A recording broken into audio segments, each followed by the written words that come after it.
वो आप सभी के लिए बहुत ही अच्छा है। जी हाँ, जैसे कि अगर आप कोई कार वगैरह ड्राइव करते हैं तो यहाँ पर नया नियम प्रभावी हो रहा है कि देश में अब वहाँ पर इंडिया में भारत NCAP प्रोग्राम लॉन्च किया जाएगा। जी, अब ये भारत NCAP प्रोग्राम क्या है ये आप समझिए। ये पहले पायलट प्रोजेक्ट के रूप में पिछले साल स्टार्ट किया गया था, लेकिन अब इसको देश भर में लागू किया जाएगा।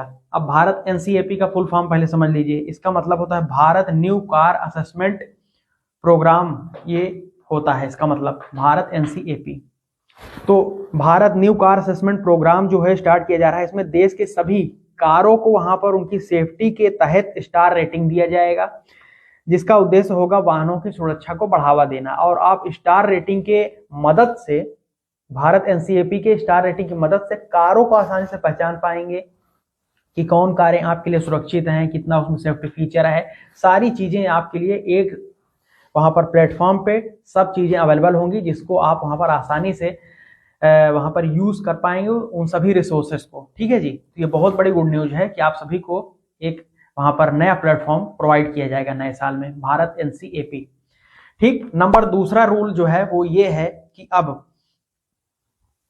मोर्थ ने सभी अपने राज्यों में आदेशित किया है ministry of road transport highways में कि नए साल 2025 तक भारत में यहाँ पर रोड सेफ्टी वीक का आयोजन किया जाए, जिसके तहत ड्राइवरों को ट्रैफिक नियमों की जानकारी प्लस कानून जो है उनकी जानकारी, जो लॉज होते हैं उनकी जानकारी दी जाएगी जो रोड सेफ्टी वीक्स होगा उसमें। साथ ही साथ में ड्राइवर भाइयों का हेल्थ चेकअप और उनका आइस चेकअप भी किया जाएगा, समझ लीजिए। और अभी नहीं रुकिए, साथ ही साथ एक्सीडेंटल प्रो जोन्स में एम्बुलेंस की तैनाती की जाएगी। रोड साइड विलेज एरियाज जो हाईवेज के पास सटे हुए गांव होते हैं हमारे ग्रामीण अंचल में, वहां पर फर्स्ट एड ट्रेनिंग प्रोग्राम का आयोजन किया जाएगा। ये सारी चीजें आप सभी के लिए हैं कि जो जिस तक उसमें सारी चीजें आप सभी के लिए वहां पर लाई जा रही हैं, जिसमें ड्राइवरों का काफी ज्यादा लाभ हो सकता है, समझ लीजिए। हमारे बढ़ते हैं हमारे थर्ड रूल पर। जो हमारा थर्ड रूल है वो भी काफी अच्छा है, जिसमें है कि एम्पावरमेंट ऑफ वुमेन एम्पावरमेंट वहां पर हो रहा है, एम्पावरमेंट ऑफ वुमेन ड्राइवर। जी हाँ, अब महिलाओं को भी ड्राइविंग के लिए बढ़ावा दिया जाएगा। बेंगलुरु में इसी के आधार पर पायलट प्रोजेक्ट के रूप में 80 महिलाओं को कमर्शियल ड्राइविंग लाइसेंस दिया गया है हाथों हाथ, और जिससे वे अपना ड्राइविंग करियर का सपना आसानी से पूर्ण कर सकें, अपनी रोजी रोटी चला सकें। क्योंकि ड्राइविंग से बहुत सारे हमारे देश में ऐसे भी हैं जिनकी रोजी रोटी चल रही है। तो सभी ड्राइवरों जो हमारे मेल होते हैं, यानी कि आज जो पुरुष होते हैं वो ड्राइविंग करते हैं ज्यादातर हमारे देश में हैवी व्हीकल्स की, लेकिन अब हैवी कमर्शियल व्हीकल की ड्राइविंग जो है महिलाएं भी करेंगी। वहां पर भी अब बराबरी का मौका दिया जा रहा है केंद्र सरकार के द्वारा, जिसके लिए मैंने आपको बताया कि गवर्नमेंट ऑफ कर्नाटका में बेंगलुरु में 80 महिलाओं को ये कमर्शियल लाइसेंस प्रोवाइड किया गया है। ठीक, नंबर यहाँ पर फोर्थ में आपको बता देता हूं जानकारी, enhancing earning and safety features of driver in India. ये प्रोग्राम लागू किया जा रहा है, जिसके तहत यहाँ पर अब आप समझिए ध्यानपूर्वक, इंस्टेंट अर्निंग एक्सेस और अप फ्रंट टिपिंग, ये दो नए नियम लागू हो जाएंगे नए साल में। जैसे मान के लिए ओला उबर का ड्राइवर है, तो ओला उबर के ड्राइवर में यहाँ पर इंस्टेंट अर्निंग एक्सेस का मतलब यह है कि ओला उबर का ड्राइवर है तो वहां पर राइड खत्म करने के 5 सेकंड के बाद ही वो अपनी अर्निंग को एक्सेस कर पाएंगे। ये नया नियम होगा। ये पहले उबर में लागू किया जा रहा है, बाद में ओला में भी, और भी जो रैपिडो वगैरह है, टैक्सी वगैरह कंपनी इनसे लागू किया जाएगा। इसमें एक और है वहां पर कि अपफ्रंट टिपिंग, यानी कि यात्रियों के पास अब यात्रा शुरू करने से पहले ड्राइवर को टिप देने का मौका होगा। ये भी नया नियम प्रभावी होगा नए साल में।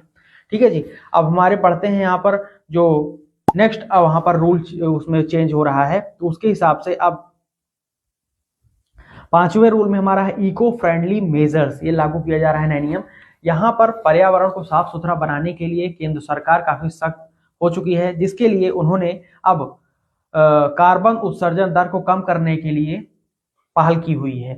तो जिसके लिए ministry of road transport highways ने नए BS6 2.0, जिसको आप BS7 भी बोल सकते हैं, BS6 2.0 योजना, BS7 योजना गाड़ियों के मानकों पर आधारित जो यानी कि जो मानक होता है BS6 जैसे BS4 BS2 ऐसे होते हैं, तो इसलिए BS6 2.0 या BS7 मानकों पर आधारित गाड़ियां लाई जाएंगी, जिसमें जो उनके एग्जॉस्ट वगैरह होते हैं उसमें काफी ज्यादा काम किया जा रहा है, जिससे कम से कम कार्बन उत्सर्जन किया जाए, जिससे कि पर्यावरण को कम से कम नुकसान हो। पहला।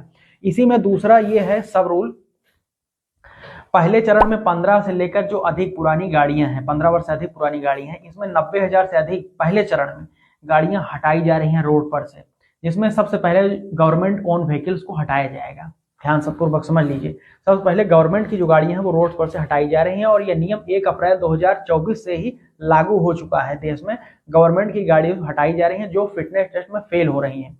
नए नियमों के अनुसार अब नए साल में जो गाड़ी फिटनेस टेस्ट पास करेगी उन्हीं गाड़ी का रजिस्ट्रेशन किया जाएगा। गाड़ी अगर फिटनेस टेस्ट फेल हो जाती है तो री रजिस्टर नहीं होगा, उनको रोड पर से हटाया जाएगा। ठीक है, उसको इंपाउंड करके वहां पर स्क्रैप करवाया जाएगा। ये नया नियम है, इसमें केंद्र सरकार काफी ज्यादा इको फ्रेंडली मेजर्स, नए रूल्स ला रही है नए साल में। ठीक है जी। और हमारा जो आखिरी यहाँ पर रूल है, 6वां रूल है, उसमें यह है कि अब कुछ धाराओं में, मोटर व्हीकल एक्ट की कुछ धाराओं में जो है चालान की दर भारी भरकम बढ़ोतरी देखने को मिल रही है। तो नए नियमों के अनुसार मोटर व्हीकल एक्ट 1908 के सेक्शन नंबर 182 यानी कि 182 दंड संहिता के तहत अब अगर आप अयोग्यता के बावजूद गाड़ी चलाते हुए पकड़े जाते हैं तो आपके ऊपर 25,000 रुपए तक का जुर्माना चालान किया जाएगा। साथ ही साथ आपकी गाड़ी के जो प्रमाण पत्र है, आरसी है, उसको रद्द कर दिया जाएगा।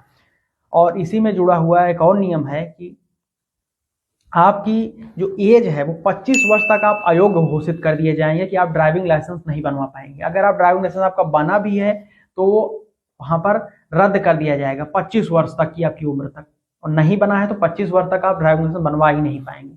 ये नया नियम है, समझ लीजिए। मोटर व्हीकल एक्ट 1988 के सेक्शन नंबर 182 के तहत ये नियम लागू किया जा रहा है। यानी कि अब आप बिना, अगर आपकी एज नहीं हुई है, जैसे कि बहुत सारे माता पिता अपने बच्चों को गाड़ी देते हैं जिनकी उम्र 12, 13, 14, 15 साल, 16 साल होती है, तो अब ध्यानपूर्वक समझ लीजिए, 25,000 रुपए तक का चालान, गाड़ी के आरसी वहां पर रिजेक्ट, माफ कीजिएगा टर्मिनेट, और साथ साथ आपको भी अयोग्य 25 वर्ष तक कम कर दिया जाएगा। और ये चालान जो है वसूला जाएगा आपसे, यानी कि जो पेरेंट्स हैं वो, अगर बच्चा चालान देने में असमर्थ है तो ये नए नियम है। 6 नए नियम मैंने आपको सभी ड्राइवर भाइयों को बता दिए हैं जो नए साल से प्रभावी हो रहे हैं। कैसे लगे आपको सारे नियम?